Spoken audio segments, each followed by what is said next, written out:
Hello, I'm Russell Brand. I'm host of the Trews. I'm here with George Monbiot. Have I said it right? No. Monbiot. Monbiot, yeah. God, I got there in the end. We're talking about party funding and the death of representative politics. Why is it that all of us want stuff and that stuff never happens? We're told we've got democracy. Say we don't want things privatised. They are privatised anyway. So you're going to help us understand this, are you, George?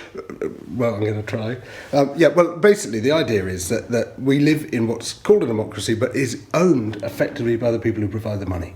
And we have this completely unreformed political funding system. So basically, you can vote, you can protest, you can do all the things which in an ordinary representative democracy you do, but nothing ever happens. Nothing changes in that right direction, or it does with extreme difficulty, because basically the parties are beholden to the people who are providing them with their election funding. Who should pay for our politics? For days, Labour's been criticised for taking cash from the trade unions.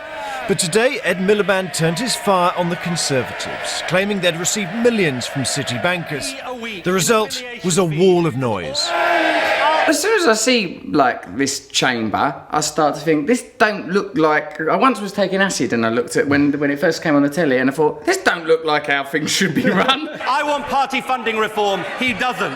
I'm proud that we have links with ordinary working people. He's bankrolled by a few millionaires. The party of the people, the party of privilege.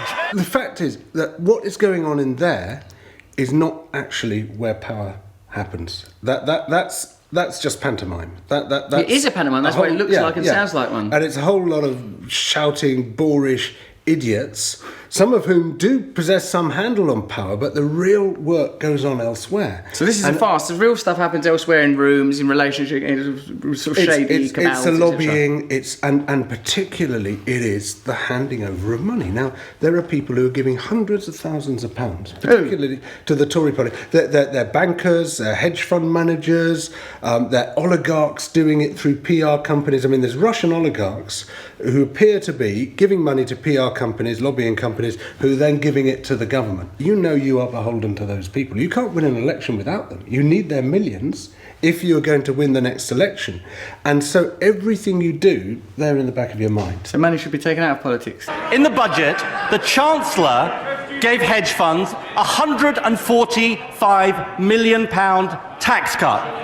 Can the Prime Minister tell us, was it just a coincidence? I just don't want my life run by this. I think get money out of politics and get this out of running things. Well, I mean, the problem is that, even he's compromised. They're all compromised by the funding system. I am willing, as I've said before, to have a £5,000 limit on donations from trade unions, businesses and individuals. Is he willing to do that? But you see, even a £5,000 limit. I mean, most people in the country could never... I mean, if they had £5,000, they would not give it to a political got party. £5,000. Could I give it to a cunt? The last cause you'd give it to. But of course, if you're a business, if you've got millions of pounds, £5,000 is nothing. So even that's too much. So Miliband won't bite the bullet on this. What he's proposing is pathetic. It's just pathetic. It hardly touches the problem, because actually you've just got to get all the money out of it. You've got to get all the corporate money, all the private money out of it, except for what almost everyone can afford, which would be like a 30 quid membership fee.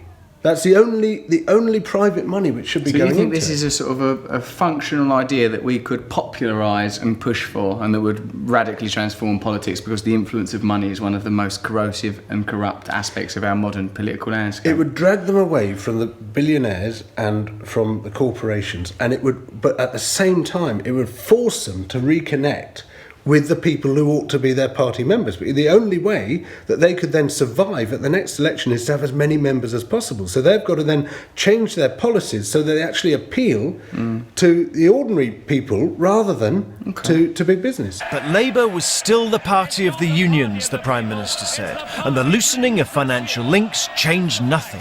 Will the unions still have the biggest vote at the conference? Yes. Will they still be able to determine the party's policy? Yes. Will they still have the decisive vote in voting for the Labour leader? Yes. I don't like him growling like that. Now I've been given a window into what he's like the moment before he ejaculates. That is the facts. They own you, lock, stock and block vote.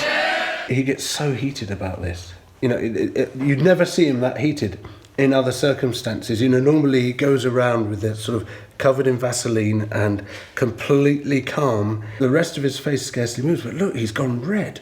He's furious. There's steam emanating. Why do you think he's so incensed? Because this is the heart of it. Because it touches the most sensitive spot in the whole of political life, which is where the money is coming from and who's actually pulling the strings. Money in politics is the perineum of British politics. It is the delicate hinterland between the genitals and the anus. And when you touch David Cameron there, he goes very red. So how are the parties funded? Over the last year, the Tories received donations of £13 million, more than £1 million from one city banker alone.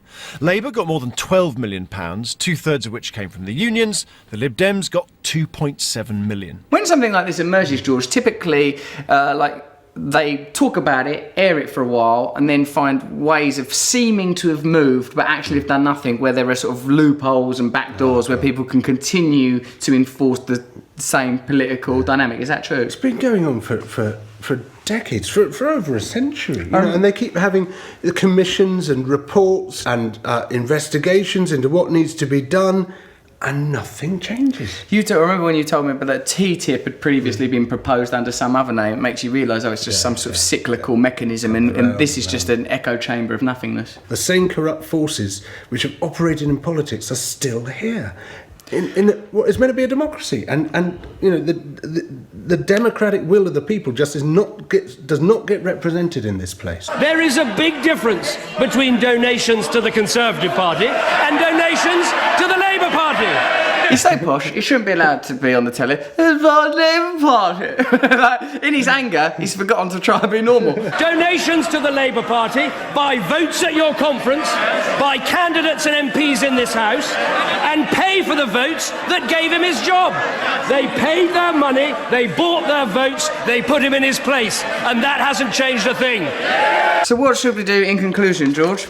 Well, we just, you know, until we grasp this, until we actually start getting really as angry as he's getting, but the other way round, about the funding system, nothing in politics is going to change, because it will continue to be bought. It will just, we can go out in our millions to protest, we can make the case for all the policies that we want, but while the big guys have still got their hands on the purse strings, they will play these people like puppets. Where should we go to learn more about this issue in this country? Unlock democracy would be where I'd start. That's where we should go, because as long as the political process is ultimately controlled by donations and other aspects of financial and corporate relationships between politicians, we have no power. No. That is some true news, true news.